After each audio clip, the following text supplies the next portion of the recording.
श्री स्वामी समर्थ। जय जय स्वामी समर्थ। नमस्कार स्वामी भक्त हो। स्वामी स्पर्श या यूट्यूब चॅनलमध्ये तुम्हा सर्वांचे मनापासून खूप खूप स्वागत। स्वामी भक्त हो, उद्या मार्गशीर्ष महिन्यातील तिसरा गुरुवार। माता महालक्ष्मीला प्रसन्न करून घेण्यासाठी, तिचा आशीर्वाद प्राप्त करून घेण्यासाठी आपण मार्गशीर्ष महिन्यामध्ये मार्गशीर्ष गुरुवारच्या व्रताचे आचरण करत असतो। आणि त्याचमुळे उद्या आपण माता महालक्ष्मीला प्रसन्न करून घेण्यासाठी आणखीन एक उपाय करणार आहोत, आणखीन एक सेवा करणार आहोत, जेणेकरून माता महालक्ष्मी आपल्यावर प्रसन्न होऊन आपल्या घरामध्ये तिचा अखंड निवास राहील।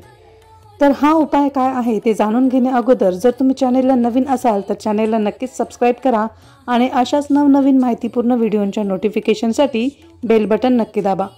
चला तर जाणून घेऊयात मार्गशीर्ष महिन्यातील या तिसऱ्या गुरुवारी आपल्याला काय सेवा करायची आहे, जेणेकरून माता महालक्ष्मी आपल्यावर प्रसन्न होईल।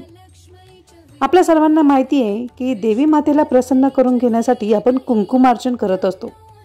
कुंकुमार्चन विधी हा माता लक्ष्मीला कोणत्याही देवीला प्रसन्न करून घेण्यासाठी एक उत्तम उपाय आहे, उत्तम सेवा आहे। तर हा उपाय आपल्याला या तिसऱ्या गुरुवारी करायचा आहे। आपल्याला तुमच्या घरामध्ये जर श्रीयंत्र असेल तर त्या श्रीयंत्रावरती किंवा आपल्या घरामध्ये कुलदेवतेचा टाक असतो त्या कुलदेवीच्या टाकावरती, आणि तोही नसेल तर कुलदेवीच्या फोटोवर किंवा सुपारी असेल तर सुपारीवरती आपण देवीची स्थापना करून त्या सुपारीवर कुंकुमार्चन विधी करायचा आहे। तर हा कुंकुमार्चन विधी करताना आपल्याला श्रीसूक्ताचे 16 वेळा पठण करायचे आहे। श्रीसूक्ताचे पठण करताना आपल्याला फलश्रुती बोलायची नाही।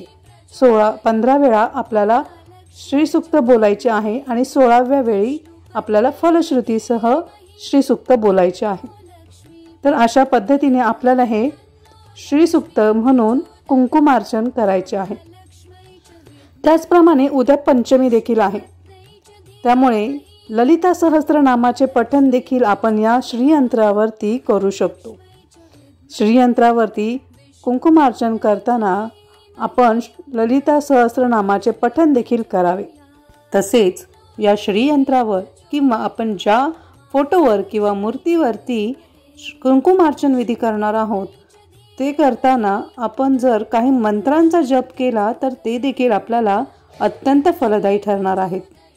लक्ष्मी गायत्री मंत्र, विष्णू गायत्री मंत्र आणि कुबेर मंत्राचा जप करत देखील या कुंकुमार्चन विधी केला तर आपल्यावरती देवी माता महालक्ष्मी नक्कीच प्रसन्न होईल। तुम्हाला आणखीन एक गोष्ट सांगते, ती म्हणजे आपण जेव्हा माता महालक्ष्मीची कोणतीही सेवा करता तेव्हा आपल्याला माता महालक्ष्मीबरोबर श्री विष्णूंची देखील उपासना करायची आहे। त्यासाठी तुम्ही विष्णू सहस्त्रनामाचे पठण करा। जर तुम्हाला विष्णू सहस्त्रनाम येत नसेल तर विष्णू सहस्त्रनामाचा मंत्र आहे त्या मंत्राचा तुम्ही जप करा। कारण काय आहे, माता महालक्ष्मी अशाच घरामध्ये अखंड निवास करते ज्या घरामध्ये विष्णूची देखील पूजा केली जाते। ज्या घरात विष्णूची पूजा आहे तिथे महालक्ष्मी आपोआप नांदते। त्या घरामध्ये माता महालक्ष्मीचा आशीर्वाद आपोआप त्यांना मिळत असतो। त्याच्यामुळेच ह्या सेवा करत असताना आपल्याला सर्वात प्रथम महालक्ष्मीबरोबरच श्री विष्णूंची देखील पूजा अर्चा, त्यांची सेवा करायची आहे। विष्णू सहस्त्रनामाचे पठण करा, विष्णू सहस्त्रनाम मंत्राचा जप करा किंवा श्री विष्णूंच्या कोणत्याही मंत्राचा तुम्ही जप करू शकता। तर अशा पद्धतीने या गुरुवारी तुम्ही ही कुंकुमार्चन सेवा नक्की करा, जेणेकरून तुम्हाला तुमच्या घरामध्ये माता महालक्ष्मीचा अखंड निवास राहील। तुमच्या घरामध्ये सकारात्मकता वाढेल।